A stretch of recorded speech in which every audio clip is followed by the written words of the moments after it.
નમસ્કાર દર્શક મિત્રો, હું છું રૂપલ લુણીચિયા. સંપૂર્ણ ન્યૂઝમાં આપનું સ્વાગત છે.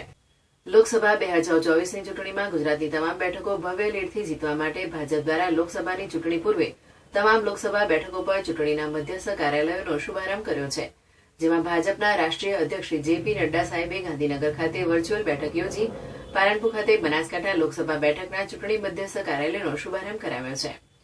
દેશમાં લોકસભા 2024ની ચૂંટણી નજીકમાં છે, ત્યારે ભાજપ દ્વારા કેન્દ્ર સરકારમાં ભારે બહુમતીથી ફરી એકવાર શ્રી નરેન્દ્રભાઈ મોદીના હાથમાં દેશનું સુકાન સોંપવાનો દ્રઢ નિર્ણય કરવામાં આવ્યો છે, જેમાં ગુજરાતની તમામ 26 લોકસભા બેઠકો ફરી એક જંગી લીડથી જીતવા માટે ભાજપા રાષ્ટ્રીય અધ્યક્ષ શ્રી જે.પી. નડ્ડાએ ગાંધીનગર ખાતેથી વર્ચ્યુઅલ બેઠક યોજી રાજ્યની તમામ 26 લોકસભા બેઠકમાં ચૂંટણી મધ્યસ્થ કાર્યાલયનો શુભારંભ કરાવ્યો છે, જેમાં પાલનપુર ખાતે બનાસકાંઠા લોકસભા કલેક્ટર પ્રભારી અને વેજલપુરના ધારાસભ્ય શ્રી અમિતભાઈ ઠાકર, લોકસભા પ્રભારી શ્રી રાજેન્દ્રસિંહ ચાવડા, પ્રદેશ ભાજપ ઉપાધ્યક્ષ શ્રી જયંતિભાઈ કવાડિયાની વિશેષ ઉપસ્થિતિમાં બનાસકાંઠા લોકસભા ચૂંટણીના મધ્યસ્થ કાર્યાલયને ખુલ્લું મૂકવામાં આવ્યું હતું.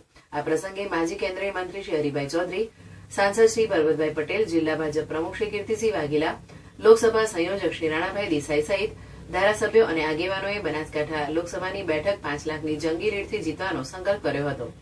આ પ્રસંગે ધારાસભ્ય શ્રી અનિકેતભાઈ ઠાકર, શ્રી પ્રવીણભાઈ માળી, શ્રી કેશવજી ચૌહાણ, શ્રી માવજીભાઈ દેસાઈ, જિલ્લા ભાજપ મહામંત્રી શ્રી કનુભાઈ વ્યાસ, શ્રી સંજયભાઈ બ્રહ્મભટ્ટ, શ્રી શ્રેયાંશભાઈ પ્રજાપતિ, પૂર્વ ધારાસભ્ય શ્રી રેખાબેન ખાણેશા, શ્રી ગોવિંદભાઈ પ્રજાપતિ, શ્રી શશિકાંતભાઈ પંડ્યા, શ્રી ગોવાભાઈ દેસાઈ, પૂર્વ રાજ્યસભાના સાંસદ શ્રી દિનેશભાઈ અનાવાડિયા, ભાજપ અગ્રણી શ્રી ભાસ્કરભાઈ ઠાકર તેમજ વિવિધ મંડળના પ્રમુખ, મંત્રી સહિતના હોદ્દેદારો, સહકારી આગેવાનો અને કાર્યકર્તાઓ મોટી સંખ્યામાં ઉપસ્થિત રહ્યા હતા. ગુજરાતમાં આજે લોકસભાની ચૂંટણીના ભારતીય જનતા પાર્ટીએ શુભ શરૂઆત કરી દીધી.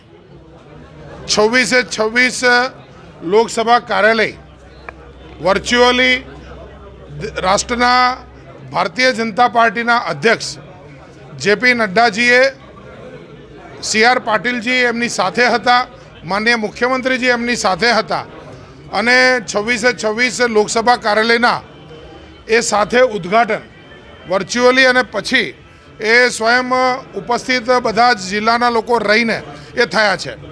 બનાસકાંઠા જિલ્લા કાર્યાલયનું ઉદ્ઘાટન અહીંના જિલ્લા પ્રમુખ કીર્તિસિંહભાઈ, પ્રભારી જયંતિભાઈ, આ સીટના ઇન્ચાર્જ એવા રાજેન્દ્રસિંહભાઈ, બધા જ ધારાસભ્યો, માનનીય સાંસદ શ્રી પરબતભાઈ, પૂર્વ ધારાસભ્ય, પૂર્વ સાંસદો, બધા જ આગેવાનોની સાથે આજે બનાસકાંઠા કાર્યાલયનું ઉદ્ઘાટન થયું છે.